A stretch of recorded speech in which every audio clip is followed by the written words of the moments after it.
बोलो सतगुरुदेव की जय हो।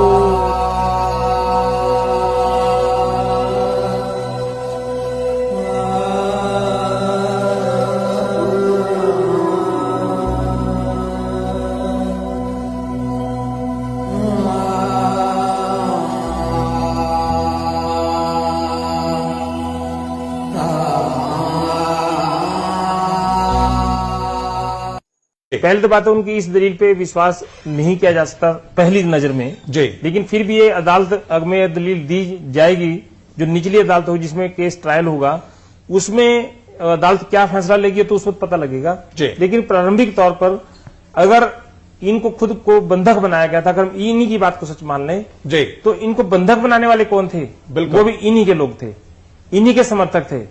और जो अंदर महिलाएं और बच्चे जिनको बंधक जबरन तौर पर रखा हुआ था, जो महिलाएं और बच्चे बाहर निकले हैं उन सब ने ये बताया, पत्रकारों को बताया, पुलिस को भी बताया और अन्य जो वहां के नागरिक थे जो उनकी मदद कर रहे थे उनको भिजवाने के लिए उनके स्थानों पर, उनको भी बताया कि हमारे साथ जबरदस्ती करके हमें रोका गया और हमारे साथ जाती हुई। जी। तो ये बात तो बिल्कुल नहीं मानी जा सकती रामपाल की इस दलील में, इस ड्रामे में। एक प्रकार से जैसे पहले ड्रामे इनके अनुयायी या इनके समर्थक या इनके प्रवक्ता जी पहले ही झूठे या गलत बयान देकर भ्रम की स्थिति पैदा करते रहे और ये कहते रहे कि रामपाल आश्रम के अंदर नहीं है, उसका इलाज कहीं और बाहर हो रहा है। और एवं तहलका लगातार ये बता रहा था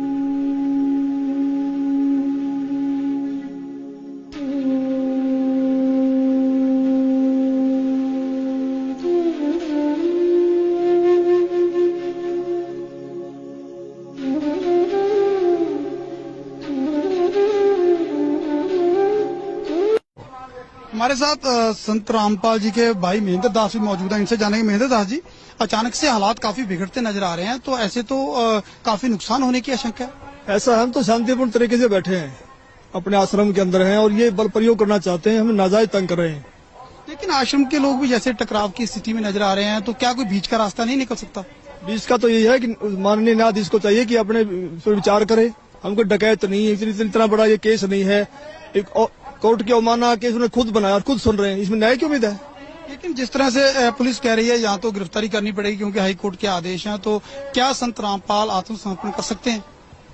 अब वो यहाँ है ही नहीं, तो स्वास्थ्य इलाज करवा रहे हैं, बाहर गए हैं, उनको बाहर शिफ्ट कर दिया हमने परसों।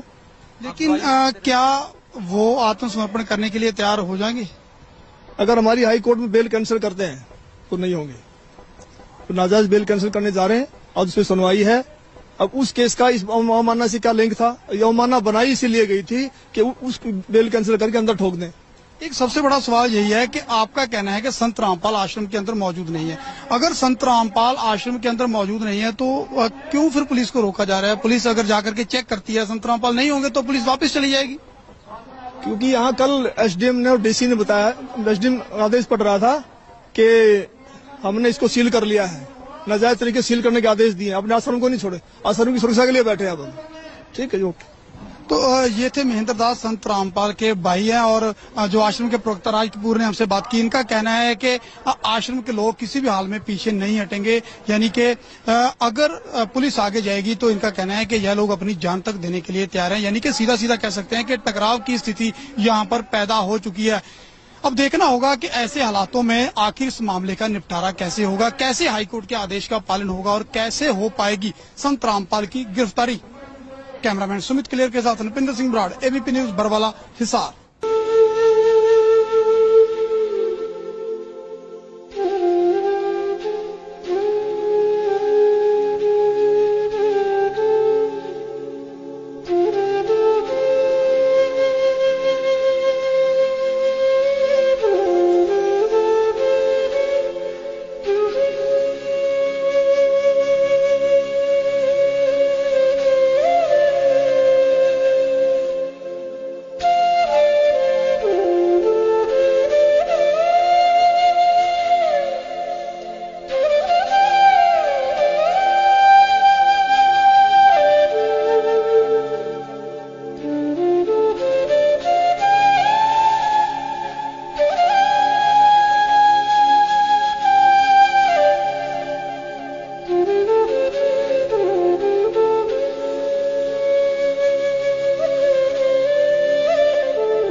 रिपोर्ट आ चुकी है, आपको मेडिकल रिपोर्ट आ चुकी है, उसमें है कि आप बिल्कुल सही है, लेकिन कोर्ट को गुमराह कहीं न कहीं किया गया। ये कहा जाता रहा कि आप अस्वस्थ है, जिसकी वजह से कोर्ट में पेश नहीं हो पाए। अब स्वस्थ हो गया, मैं पहले बीमार था। रामपाल जी, आपकी जो बेल एप्लीकेशन थी वो भी अब रिजेक्ट कर दी गई है, जो 2008 में आपको बेल मिली थी कोर्ट की तरफ से, उसके बारे में क्या कहना है? धन्यवाद। जो पूरा विवाद हुआ उसमें 6 लोगों की जान गई, आपको कोई अफसोस है उस बात का?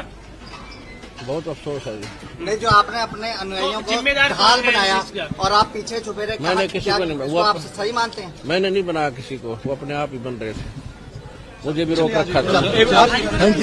आपके ऊपर इतने इल्जाम है सर, आपके ऊपर इतने इल्जाम झूठे कैसे हैं आपके ऊपर? आपके गुंडे इतने खड़े थे वहाँ पे, हजारों आदमी हरियाणा पुलिस से। मेरे नीचे राष्ट्रीय समाज सेवा समिति नहीं तो आपकी समिति है। अरे आपकी समिति है बाबा, आप अपने आप को संत कहते हैं, आप संत कहना लायक भी है? आप आपसे भी ये जवाब दीजिए, आपके वहाँ इतनी फोर्स, इतने गुंडे, इतने आर्मी खड़ी है हरियाणा पुलिस के ऊपर, आप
सर्वा संगत से मेरा आदेश है कि जो भी कार्रवाई की जा रही है, जैसे कोई समागम मनाया जाता है या कोई और कार्रवाई हो रही है, ये मेरे आदेश से ये सब भगत कर रहे हैं, जिनकी जो मैंने कमेटी बना रखी है।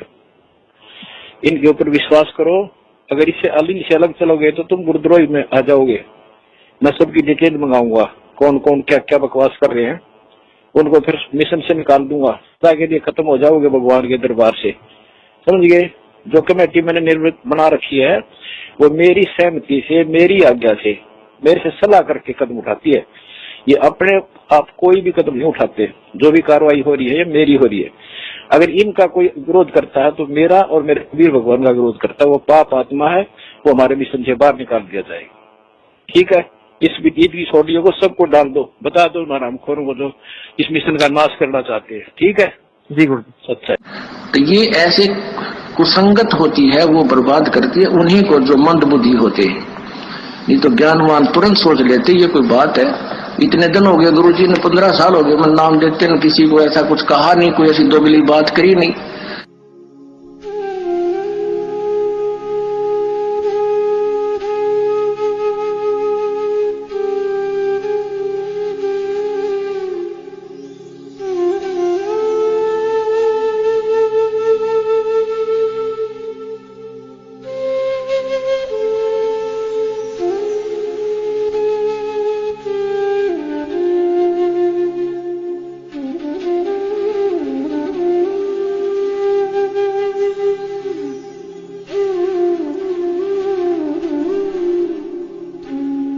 इस बारे में आपकी क्या राय है? हमारा संत रामपाल जी को और उसकी संगत को बहुत बहुत धन्यवाद। और उन्होंने हमें आज 11 लाख रुपए चंदा देकर भी आंदोलन में भी मदद की। और मैं तो ये कहना चाहूंगा कि संत रामपाल जी के ऊपर भी जो जुल्म हुए, और उस जुल्म को जब वे उनके दर्शन करने उनके शरणार्थी जाते हैं तो उस पर भी तमाम अत्याचार किए जाते हैं, लाठियां बरसाई जाती है। अपनी सरकार उनको तंग कर रही, और जो आर्य समाज के और उनके बीच में डिस्प्यूट है उसको भी दूर कराने की कोशिश करेंगे, क्योंकि हम खुद आर्य समाजी हैं।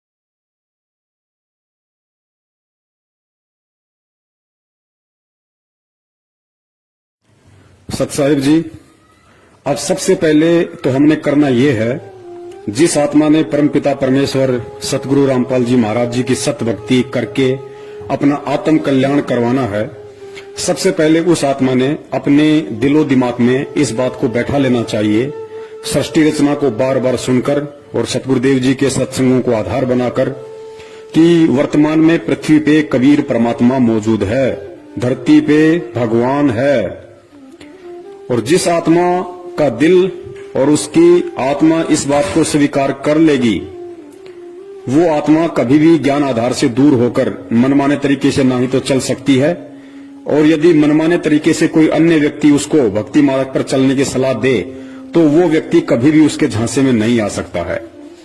क्योंकि सतगुरुदेव जी ने बताया कि जब तक आप अपने गुरु को परमात्मा के रूप में नहीं देखोगे तब तक तो आपकी भक्ति शुरू भी नहीं होती है, चाहे आपने कोई सा भी नाम ले रखा है। तो सबसे पहले तो हमने आदरणीय गरीबदास जी महाराज जी की जो वाणी है कि गुरु को मानुष कर जानते ते नर कहिए अंध और मैं दुखी संसार में आ गए यम के फंद, अपने ऊपर इस वाणी को बिल्कुल भी लागू नहीं होने देना है। क्यों? क्योंकि हमने गुरु को मानुष नहीं समझना है, ना ही मानना है। और जिस आत्मा को यह समझ में आ गया कि गुरु रूप में इस पृथ्वी पे वर्तमान में साक्षात कबीर परमेश्वर मौजूद हैं, तो वो आत्मा विश्वास आधार से इस भक्ति पे दृढ़ होकर लगी रहेगी। फिर उस आत्मा को चाहे कोई कितना ही भ्रमित करने की कोशिश करे, उसे कोई कितने ही उल्टे सीधे आदेश सुनाए, उसे कोई कितना ही डराए धमकाए, वो आत्मा ज्ञान आधार के विपरीत नहीं चल सकती है। तो सबसे पहले हमने ये देखना है कि हिसार जेल में जो बैठे हैं वे सतगुरु रामपाल जी महाराज जी नहीं बल्कि कबीर परमेश्वर हैं। और सबसे बड़ा धोखा जो संगत खा रही है, जितने भी इन कॉल एजेंटों के बहकावे में आकर, सतलोक आश्रम मैनेजमेंट हरियाणा वालों के बहकावे में आकर, इनके तानाशाही फरमानों की पालना करके जितने भी लोग अपने कर्म फोड़ रहे हैं या सतगुरुदेव जी के ज्ञान विपरीत कर्म कर रहे हैं, उन सब ने हिसार जेल में केवल संत रामपाल जी महाराज जी को देखा है और देख रहे हैं। वो आत्माएं हिसार जेल में कबीर परमेश्वर को नहीं देख रही। उन्हें लगता है कि संत रामपाल जी महाराज जी एक संत हैं, एक गुरु है, और परमात्मा तो कबीर जी हैं जो सतलोक में बैठे हैं। और यही कारण है कि वो आत्माएं पिछले 6 वर्षों से धोखे पे धोखे खाए जा रही हैं। पुण्यात्माओं, विचार करना, 1 सेकंड के लिए आप भूल जाइए कि हिसार जेल में संत रामपाल जी महाराज बैठे हुए हैं। आप हिसार जेल में उस कबीर परमेश्वर को देखिए जिनकी हम दाढ़ी मूछ वाली फोटो देखते हैं। आप भूल जाइए कि कोई संत रामपाल जी महाराज जी भी हैं। आप ये देखिए कि हिसार जेल में वर्तमान में जो बैठे हैं वे कबीर परमेश्वर बैठे हैं, सफेद दाढ़ी मूछ वाले बैठे हैं। और जब आप उस कबीर परमेश्वर को सफेद दाढ़ी मूछ वाले रूप में हिसार जेल में बैठा हुआ देखेंगे, और उसके बाद यदि आपसे कोई कहे कि हिसार जेल से कबीर परमेश्वर जी के आदेश आए हैं कि हमने हरियाणा की कांग्रेस सरकार को वोट डालना है, बीजेपी को हराना है, उसके 6 महीने बाद में आदेश आए कि हमने दिल्ली में केजरीवाल को हराना है और नरेंद्र मोदी की बीजेपी वाली पार्टी को जिताना है, जैसा कि सतलोक आश्रम मैनेजमेंट हरियाणा वालों ने ये सब नाटक किए हैं। संगत से कभी कांग्रेस को वोट डलवाए हैं तो कभी बीजेपी को वोट डलवाए हैं। आपको यदि हिसार जेल से आदेश आए कि आपने हरियाणा के जाट आंदोलन में शामिल होकर सरकार का विरोध करना है, आपको हिसार जेल से आदेश आए कि आपने राजस्थान की करनी सेना को समर्थन देना है, क्योंकि करनी सेना उस गैंगस्टर के समर्थन में है, उस गुंडे व्यक्ति के समर्थन में है जो 1-2 साल पहले पुलिस एनकाउंटर में मारा जा चुका था, जिसका नाम था गैंगस्टर आनंदपाल सिंह। क्या आप एक गैंगस्टर के समर्थन में उसकी सीबीआई जांच में खड़े हो सकते हैं जब आपकी अंतरात्मा इस बात को जान रही है कि हिसार जेल में साक्षात कबीर परमेश्वर दाढ़ी मूछ वाले बैठे हैं? आप बिल्कुल भी इन आदेशों की पालना नहीं करेंगे। ना ही तो आप बीजेपी को वोट देंगे, ना ही आप कांग्रेस को वोट देंगे, ना ही आप किसी भी कुपात्र को दान देंगे, ना ही आप किसी भी गैंगस्टर की सीबीआई जांच का समर्थन करेंगे, जब तक आप हिसार जेल में दाढ़ी मूछ वाले कबीर जी को देख रहे हैं। उसके बावजूद भी आप लोगों ने वो सारे उल्टे कर्म किए सतलोक आश्रम मैनेजमेंट हरियाणा के कहने पे। आप लोगों ने कांग्रेस को भी वोट दिए, आप लोगों ने बीजेपी को हराने के लिए कांग्रेस का समर्थन किया। फिर अगले 6 महीने बाद में दिल्ली में आप लोगों ने बीजेपी को जिताने के लिए केजरीवाल की गवर्नमेंट का विरोध किया, लोगों को जा जाके उत्साहित किया कि केजरीवाल को हराना है, बीजेपी को जिताना है। उसके बावजूद भी आप लोगों ने उसी गैंगस्टर आनंदपाल सिंह की सीबीआई जांच का समर्थन किया और आपने उसी राजपूत करनी सेना को राजस्थान के अजमेर में एक सभा के दौरान 5 लाख रुपए का चेक दिया। और उसके बाद उसी राजपूत करनी सेना का जब भिवानी के अंदर सम्मेलन था तो वहां भी आप लोग शामिल हुए। क्यों शामिल हुए? क्योंकि आप हिसार जेल में उस कबीर परमेश्वर को नहीं देख रहे थे, बल्कि आप हिसार जेल में संत रामपाल जी महाराज जी को देख रहे थे। अर्थात अभी तक आप लोगों ने अपने गुरु को कबीर नहीं माना, वरना आप ये कुक्रम, जब आपको ये कहा गया था कि ये हिसार जेल से गुरुजी का आदेश है, यदि उस समय आप अपने गुरु को कबीर के रूप में देख रहे होते तो कदापि आप इस तरह का कोई भी घटिया और ज्ञान आधारित आदेश नहीं मानते। तो यही सबसे बड़ी भूल हमने 650 साल पहले की थी और यही भूल हम वर्तमान में दोहराने जा रहे हैं कि हम गुरु को मानुष मान रहे हैं। और परमेश्वर की वाणी है कि गुरु मानुष कर जानते ते नर कहिए अंध, होवें दुखी संसार में और आ गए यम के फंद। तो सबसे पहले तो हमने इस बात को अपने दिलो दिमाग से निकाल देना है कि हम किसी सामान्य संत या किसी सामान्य व्यक्ति की शरण में हैं। हम जिस समर्थ की शरण में हैं वो स्वयं कबीर परमेश्वर है। और जब आपको इतना यकीन हो जाएगा तो आप ना ही तो किसी भी फर्जी नामदान केंद्र पे जाओगे, ना ही आप किसी को इन फर्जी नामदान केंद्र से नाम दीक्षा दिलवाओगे, ना ही आप इन फर्जी नामदान केंद्रों से अन्य कोई दूसरा नाम लेने के लिए जाओगे, ना ही आप किसी हिसार की तारीखों पे घुटने तोड़ते हुए 10 गालियां खुद खाने और 10 गालियां अपने गुरुदेव को दिलवाने के लिए जाओगे, ना ही आप इन मनवस सतलोक आश्रम मैनेजमेंट हरियाणा वालों के किसी भी तानाशाही फरमान को मानोगे, क्योंकि आपकी आत्मा स्वीकार कर चुकी है कि मैं जिसकी शरण में हूं वो साक्षात कबीर है। और कबीर कभी भी दोगली बात नहीं कर सकता, कबीर कभी भी अपने भक्ति विधान के खिलाफ कोई भी आदेश नहीं दे सकता। तो सबसे पहले हमने गुरु को परमेश्वर मानना है, हृदय से आत्मा से स्वीकार करना है। और यह तब होगा जब हम सृष्टि रचना को बार बार सुनेंगे और सत्संगों की प्रत्येक लाइन पे गहनता से विचार करेंगे कि गुरुदेव इस सत्संग में किस वाणी का और क्या मतलब हमें समझाना चाहते हैं। उसके बाद में जिन लोगों को इन फर्जी नामदान केंद्रों से सन 2014 के बाद से नाम मिल चुका है, चाहे आपको प्रथम नाम मिल चुका है, चाहे आपको शतनाम मिल चुका है, और आज यदि आपको सच्चाई का पता चल गया है तो आपने सपने में भूलकर भी इन नामदान केंद्र और इन नामदान केंद्रों पर बैठे कुपात्रों की शकल तक नहीं देखनी है, वरना आप बहुत बड़े दोषी होगे। क्योंकि बरवाला कांड करवाने में मुख्य भूमिका सतलोक आश्रम मैनेजमेंट हरियाणा की ऊपर वीडियो में आप जी देख चुके हैं। और वही सतलोक आश्रम मैनेजमेंट हरियाणा का मुखिया महेंद्र भगोड़ा वर्तमान में सभी नामदान केंद्र खोल के बैठा है गुरु की आड़ में। तो आप यदि इन नामदान केंद्रों पे जाते हो, इन कुपात्रों को ज्योति पाठ दान का पैसा देते हो, इन कुपात्रों के फर्जी आदेशों को मानते हो, या इन कुपात्रों के कहने से आप जी गुरु जी की तारीखों पर हिसार में जाते हो व्यर्थ में अपना समय और पैसा बर्बाद करने, तो आप जी अभी अपने गुरु को कबीर परमेश्वर नहीं मान पाए हैं और आप जी भक्ति मार्ग में धोखा खा रहे हो। तो हमने बिल्कुल भी इन लोगों से किसी भी प्रकार का आध्यात्मिक संपर्क नहीं रखना है। तो जिन लोगों ने प्रथम नाम और सतनाम ले लिया है अनजाने में इन नामदान केंद्रों से, अब आगे उन्होंने इन नामदान केंद्र वालों से, सतलोक आश्रम मैनेजमेंट हरियाणा से, गुरुजी के परिवार वालों से और हर उस व्यक्ति से, चाहे वो भगत ही क्यों ना हो, जो सतगुरु के ज्ञान को आधार बनाकर नहीं चल रहा है और देखा देखी में चल रहा है, भेड़ चाल में, उस व्यक्ति से हमारा किसी भी प्रकार का कोई संबंध नहीं होना चाहिए। क्योंकि परमेश्वर कहते हैं कबीरा तहां जाइए रह संतन की प्रीत, इष्ट मिले और मन मिले, मिले सकल रस रीत। परमेश्वर कहते हैं भगत में केवल उसी व्यक्ति या भगत के पास बैठना चाहिए जिसके रीति रिवाज, जिसका मन, जिसका इष्ट, जिसके कायदे कानून सेम हो, मिलते हों। तो वर्तमान में संगत में दो ग्रुप हैं। एक ग्रुप सतलोक आश्रम मैनेजमेंट हरियाणा जो बिल्कुल देखा देखी और अंधा होकर चल रहा है, दूसरा ग्रुप है सत्सेवक जो परमेश्वर के ज्ञान को आधार बना के चल रहे हैं।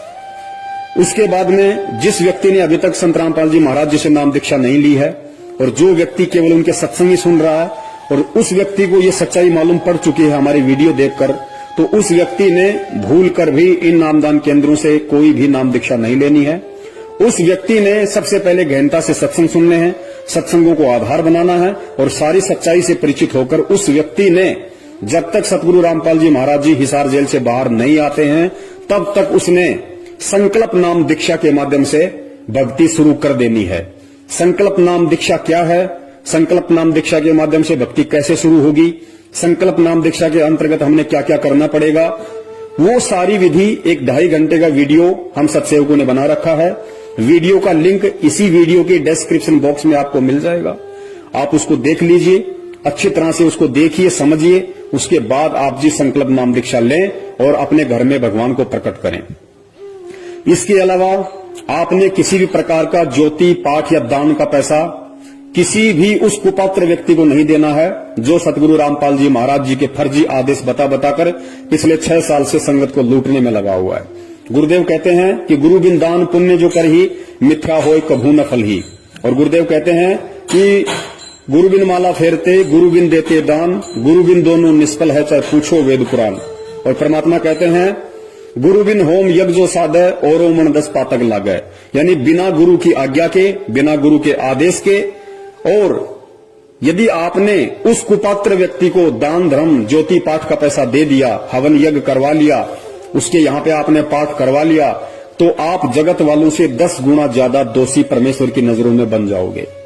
तो हमने ये गलती अब भूल कर भी नहीं करनी है, क्योंकि जब हमें विश्वास हो जाएगा और हमारी अंतरात्मा इस बात को स्वीकार कर लेगी कि मेरा गुरु साक्षात कबीर है, तो आपको ये भी विश्वास हो जाएगा कि वो कबीर हिसार की जेल में बैठने के लिए नहीं आया है, उस कबीर का कोई खेल है।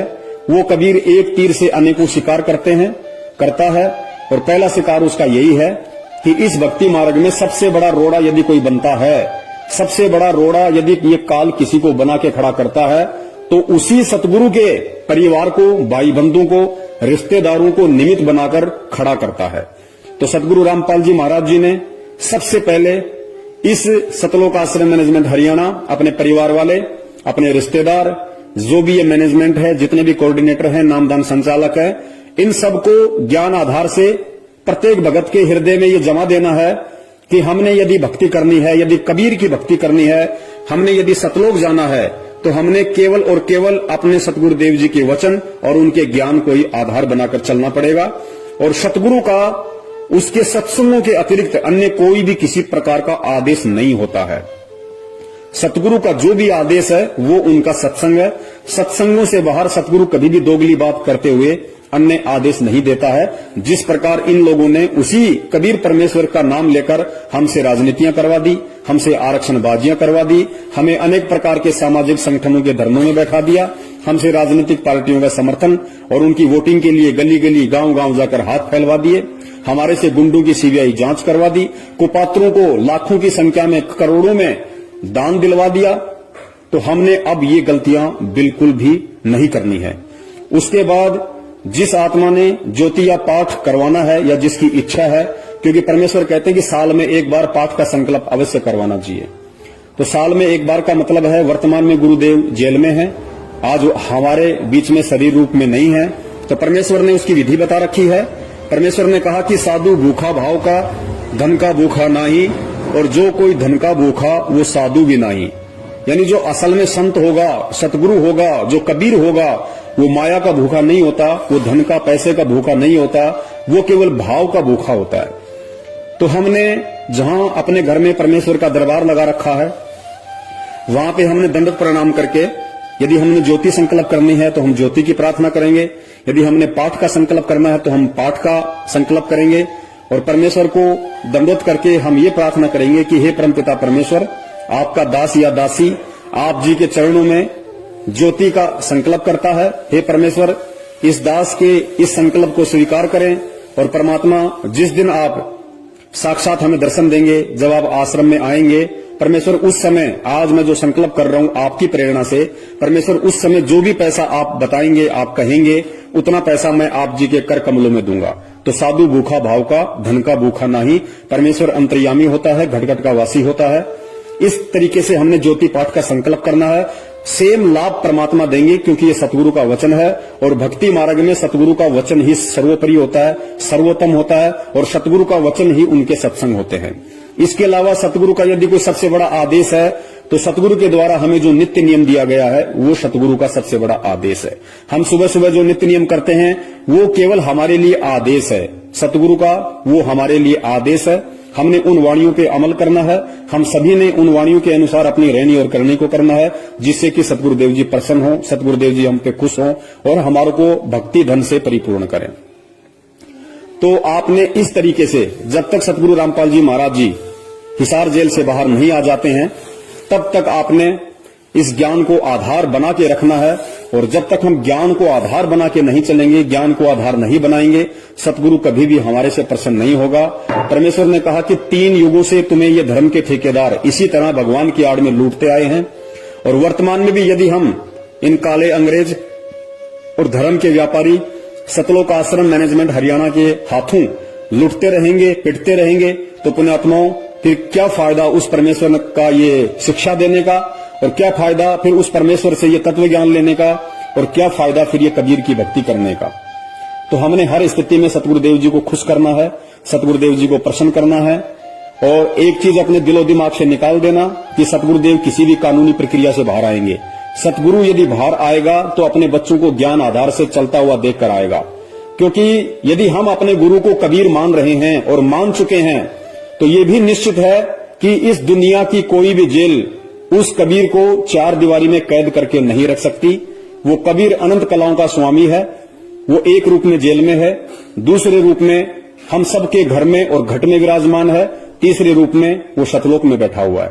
और परमेश्वर भी कहते हैं कि मोको कहां ढूंढे रे बंदे, मैं तो तेरे पास में।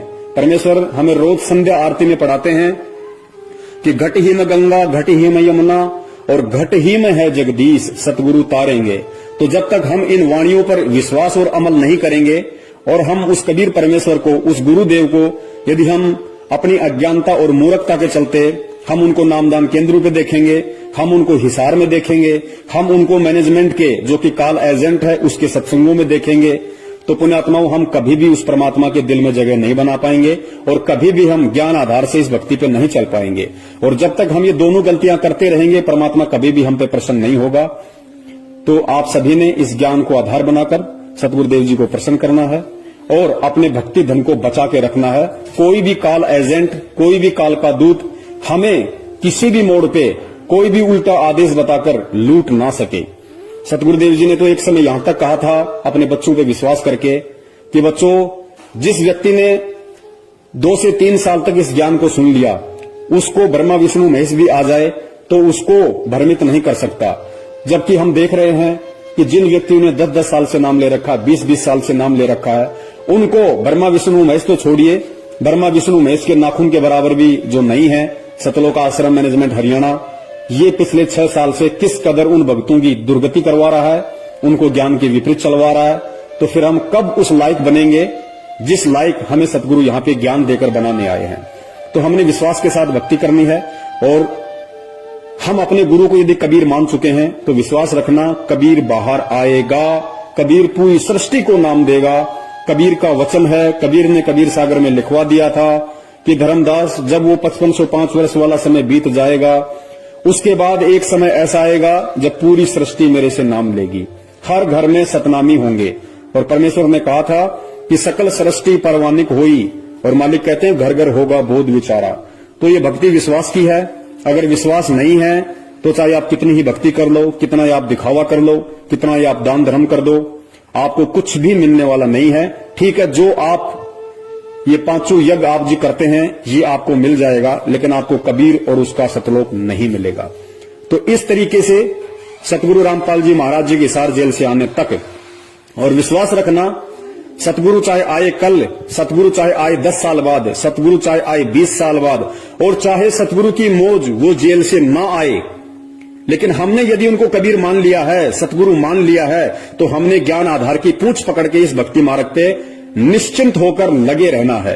क्योंकि पुण्यात्माओं, विचार करना, सतगुरु के मिलने से पहले आप और हमें बिल्कुल भी नहीं पता था कि सतगुरु क्या होता है, सतलोक क्या है, मोक्ष क्या है, और हमारा ये जीवन प्राप्त करने का मकसद क्या है। तो परमात्मा ने खुद ही हमारा हाथ पकड़ा, खुद ही हमें ये जानकारी करवाई। तो निश्चित सी बात है पुण्यात्माओं, जब हमारी कोई औकात ही नहीं है, जब हमारी अपनी कोई सोच और विचार ही नहीं है, और कबीर परमेश्वर ने खुद हमें एक सोच दी, हमें एक विचार दिया, हमें इस भक्ति मार्ग पे लगाया, तो जाहिर सी बात है हमें सतलोक पहुंचाने का काम, हमें सतलोक में बैठाने की जिम्मेदारी स्वयं उस कबीर परमेश्वर की है। अब वो उनकी मर्जी, वो चाहे तो इस जन्म में बैठा दे, वो चाहे तो अगले 10 जन्म के बाद बैठा दे। हमें बिल्कुल भी इस बात की चिंता नहीं करनी है, क्योंकि हम अपना सब कुछ कबीर परमेश्वर को सौंप चुके हैं। ऐसा नहीं है कि हम आज पहली बार उस कबीर परमेश्वर की शरण में आए हैं। अनंत युग हो गए हमें इस परमात्मा की शरण में रहते हुए, और जब अनंत युग बीत जाते हैं तब ये ज्ञान थोड़ा थोड़ा समझ में आने लगता है। क्योंकि परमेश्वर ने मीराबाई के लिए कहा था कि साधु से ती मस्करी, चोरा नाल खुशहाल, मल अखाड़ा जीतेंगे ये युगों युगों के माल। मल अखाड़ा यानी भक्ति रूपी अखाड़ा केवल वही आत्मा, वही पहलवान जीतेगा जो युगों युगों से कबीर परमेश्वर की भक्ति करता आ रहा है। तो जितनी बार भी हम इस कबीर परमेश्वर की शरण में आए हैं, हर बार हम यही सोचते थे कि अब की बार हमारा मोक्ष पक्का है, अब की बार हमारा मोक्ष पक्का है, जैसा आज हम वर्तमान में सोच रहे हैं। लेकिन क्या उन युगों में हमारा मोक्ष हुआ? नहीं हुआ। हमारे चाहने से कुछ नहीं होगा, क्योंकि परमेश्वर कहते हैं कि मनु मनोरथ न कीजिए, तेरा किया ना होए, जय पानी से घी निकले तो लूखा खाए ना कोई। तो जब हमने अपना तन मन धन सब कबीर परमेश्वर को सौंप दिया है, तो हमने निश्चिंत हो जाना चाहिए कि वो परमेश्वर अब हमें 84 लाख योनियों में नहीं जाने देगा। जब तक हम पार नहीं हो जाते, जब तक हम सतलोक में नहीं पहुंच जाते, तब तक वो परमेश्वर हमें मानव जन्म देकर अपनी शरण में लेता रहेगा। तो इतना आश्वस्त प्रत्येक उस आत्मा को हो जाना चाहिए जो आत्मा अपने सतगुरु में कबीर को देख रही है। और यदि कोई अपने गुरु को संत रामपाल मान रही है, उन्हें एक मां के पेट से जन्म लिया हुआ जीव मान रही है, उन्हें मानुष समझ रही है, उस आत्मा की तो फिर दास कुछ नहीं कह सकता। उस आत्मा का तो फिर अपना संस्कार है, जैसा उसे मिलेगा वैसा ही उसे मिलना है। दास यहाँ जो बात कर रहा है, जो बता रहा है, वो केवल उस ज्ञान आधारी आत्मा के लिए बता रहा है जो आत्मा इस भक्ति मार्ग पर ज्ञान को आधार बनाकर और अपने मोक्ष प्राप्ति के मकसद से जुड़ी है या फिर आगे जुड़ने वाली है। तो दास का यही निवेदन है, इस विधि से यदि आप जो करते हैं, जो विधि परमेश्वर का ज्ञान बोलता है, मेरे अपने कोई विचार नहीं है, मेरी अपनी कोई सोच नहीं है, मैं 2 कौड़ी का जीव हूं।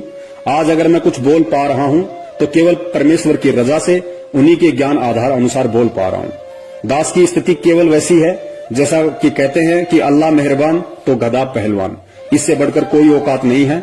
जिस भाई को उचित लगे वो सतगुरु रामपाल जी महाराज जी के इसार जेल से आने तक इस विधि से इस सत भक्ति मार्ग पे लगा रहे, और जिस भाई को नहीं मानना है तो भक्ति मार्ग में किसी पे कोई बाध्यता नहीं है। परमेश्वर ने आत्माओं को सतलोक में भी स्वतंत्र रखा हुआ था, और परमेश्वर ने यहाँ भी आत्माओं को स्वतंत्र रखा हुआ है। और काल भगवान के साथ वचन था, काल ने कहा था कि परमात्मा आप धरती पे जाओगे, अपना ज्ञान प्रचार करोगे, जो आपके ज्ञान को समझकर आपको स्वीकार करे वो आपका, और जो आपके ज्ञान को स्वीकार ना करके आपको स्वीकार ना करे वो परमेश्वर मेरा, आप जबरदस्ती किसी को ना ले जाना। और सतलोक में भी यही था, परमात्मा ने हम सभी आत्माओं को स्वतंत्र रखा हुआ था। जब काल ने कहा कि परमात्मा मुझे ये आत्माएं दे दो, तो परमेश्वर ने उसको मना कर दिया कि सब कुछ दे सकता हूं, और ब्रह्मांड से तो और ले ले, लेकिन ये आत्मा मेरा निज अंश है, ये मैं तुझे नहीं दे सकता। हाँ, यदि कोई आत्मा अपनी स्वेच्छा से तेरे साथ में जाना चाहे तो वो तू ले जा सकता है। इसका मतलब परमात्मा ने वहां पे भी आत्मा को स्वतंत्र रखा हुआ है। और वहां जब आत्माओं ने उस स्वतंत्रता का दुरुपयोग किया, नाजायज फायदा उठाया, तो उसका जो परिणाम है, जो सजा है, आज हम यहाँ अनंत युगों से गधे, कुत्ते और सुअर बनकर भोग रहे हैं। और वर्तमान में भी उसी परमात्मा ने हमें स्वतंत्र रखा हुआ है। और स्पेशली हिसार जेल जाने के बाद तो हम सबको खुला छोड़ दिया, बिल्कुल हमें अपने से अलग कर दिया कि अब तुम केवल मेरे द्वारा दिए गए ज्ञान को आधार बनाकर चलो, और ये साबित करो कि तुम कितना मुझे पहचान पाए, कितना तुम इस भक्ति मार्ग को पहचान पाए, और कितना अभी तुम सतलोक जाने के लिए तैयार हुए हो। तो आत्मा आज भी स्वतंत्र है, और स्वतंत्रता का ये फायदा काल उठा रहा है कि काल अपना चाल खेलकर, अपना दाव खेलकर इन आत्माओं को उसी गुरु की आड़ में, उसी गुरु के नाम से कभी राजनीति करवाता है, कभी आरक्षणबाजी करवाता है, कभी गुंडों की सीबीआई जांच करवाता है, कभी मनमाने तरीके से ज्योति पाठ करवाता है, तो दान का पैसा लेता है, जो कि सतगुरु के भक्ति विधान में बिल्कुल भी नहीं है। तो समझना आप लोगों ने है, विचार आप लोगों ने करना है किस तरह से, किस विधि से आपने परमेश्वर को खुश करना है और अपना ये अनमोल मानव जीवन सफल बनाना है। दास ने जो कहना था सतगुरु आशीर्वाद से संदेशा आप जी को दे दिया, क्योंकि सेवक का काम केवल संदेशा देने का होता है, जबरदस्ती उसकी पालना करवाने का नहीं होता है। आगे आपकी अपनी सोच, आपकी अपनी बुद्धि, आप किस तरीके से इस भक्ति मार्ग पर चलते हैं और किस तरीके से आप अपने सतगुरु को प्रसन्न करते हैं। सत साहिब जय हो बंदी छोड़ की। बंदी छोड़ सतगुरु रामपाल जी महाराज की जय हो। साहेब जी सतगुरुदेव की जय हो। जगत गुरु तत्वदर्शी संत रामपाल जी महाराज की जय हो। बंदी छोड़ जग परम पिता परमात्मा केशव कबीर साहेब की जय हो। बंदी छोड़ जगत गुरु तत्वदर्शी संत रामपाल जी महाराज की जय हो। सत साहेब जी। जयपुर वाले पवन भगत तन कर दिया पर्दा फास, रे घबराना नहीं। जयपुर वाले पवन भगत तन कर दिया पर्दा फास, रे घबराना नहीं। तेरी भली करेंगे संत राम पाल, घबराना नहीं। तेरी भली करेंगे संत राम पाल, घबराना नहीं। बरवाड़ा का कांड करणी रही उनका नाम बताया। मैनेजमेंट और सेवा समिति ने ऐसा जुल्म कमाया। मैनेजमेंट और सेवा समिति ने ऐसा कहर कमाया। दूत काल के बन गे भगत भाई, दूत काल के बन गे भगत भाई। करके गुरु को बदनाम, रे घबराना नहीं। जयपुर वाले पवन भगत तन कर दिया पर्दा फास, रे घबराना नहीं। तेरी भली करेंगे संत राम पाल, घबराना नहीं। जगत गुरु संत राम पाल जी जाते जाते बता गए। सेवा समिति मेरी नहीं या मीडिया में सब सुना गए। जो भी जुल्म करा मेरे पर, जो भी जुल्म करा मेरे पैवा, सब मैनेजमेंट का काम, रे घबराना नहीं। जयपुर वाले पवन भगत तन कर दिया पर्दा फास, रे घबराना नहीं। तेरी भली करेंगे संत राम पाल, घबराना नहीं। छुपा रहा मैं मार यूं देते, अखबारों में लिख दिया। बना बनाया मेरा घर उजाड़ा, प्रशासन को बयान दिया। बना बनाया मेरा घर उजाड़ा, प्रशासन को बयान दिया। मैनेजमेंट और सेवा समिति ने, मैनेजमेंट और सेवा समिति ने कर दिया जीना हराम, रे घबराना नहीं। जयपुर वाले पवन भगत तन कर दिया पर्दा फास, रे घबराना नहीं। तेरी भली करेंगे संत राम पाल, घबराना नहीं। पुलिस रिमांड में रामपाल जी ने सीधे तौर पर नाम धरया। राम कुमार डाका बलजीत राजेंद्र ने जुल्म करया। राम कुमार डाका बलजीत राजेंद्र ने जुल्म करया। राज कपूर साथ में शामिल, राज कपूर साथ में शामिल। कर बरवाड़ा का कांड, रे घबराना नहीं। जयपुर वाले पवन भगत तन कर दिया पर्दा फास, रे घबराना नहीं। तेरी भली करेंगे संत राम पाल, घबराना नहीं। जगत गुरु को झूठ बताया मैनेजमेंट वालों ने। निर्दोष गुरु को दोषी बनाया इस सेवा समिति वालों ने। निर्दोष गुरु को दोषी बनाया सेवा समिति वालों ने। सजा करा कर उम्र कैद की, सजा करा कर उम्र कैद की। करे गुरु जी पे एहसान, रहे घबराना नहीं। जयपुर वाले पवन भगत तन कर दिया पर्दा फास, रहे घबराना नहीं। तेरी भली करेंगे संत राम पाल, घबराना नहीं। तेरी भली करेंगे संत राम पाल, घबराना नहीं। रामपाल मेरा सच्चा सतगुरु जिसने पड़ की तोड़ निभानी। रामपाल मेरा सच्चा सतगुरु, जिसने पड़गी तोड़ निभानी। जीते जी मेरे रामपाल ने दे दी है कुर्बानी। जीते जी मेरे रामपाल ने देती है कुर्बानी। सुन लो सत भगतो भाई सारे, सुन लो सत भगतो भाई सारे, बनियो नान जान रह घबराना नहीं। जयपुर वाले पवन भगत तेन कर दिया पर्दा फास, रह घबराना नहीं। तेरी बोली करेंगे संत रामपाल, घबराना नहीं। गोंदवाला में रण सिंह कह रहा चुप रहा ना जावे। गोंदवाला में रण सिंह कह रहा चुप रहा ना जावे। सेवा समिति मैनेजमेंट का करना पड़ा सफाया। मैनेजमेंट और सेवा समिति का करना पड़ा सफाया। और सहा नहीं जाता हमसे, और सहा नहीं जाता हमसे, सतगुरु का अपमान रह घबराना नहीं। जयपुर वाले पवन भगत तन कर दिया पर्दा फास, रह घबराना नहीं। तेरी भली करेंगे संत रामपाल, घबराना नहीं। जयपुर वाले पवन भगत तन कर दिया पर्दा फास, रह घबराना नहीं। तेरी भली करेंगे संत रामपाल, घबराना नहीं। तेरी भली करेंगे संत रामपाल, घबराना नहीं। सत साहेब जी।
बोलो सतगुरुदेव की जय हो।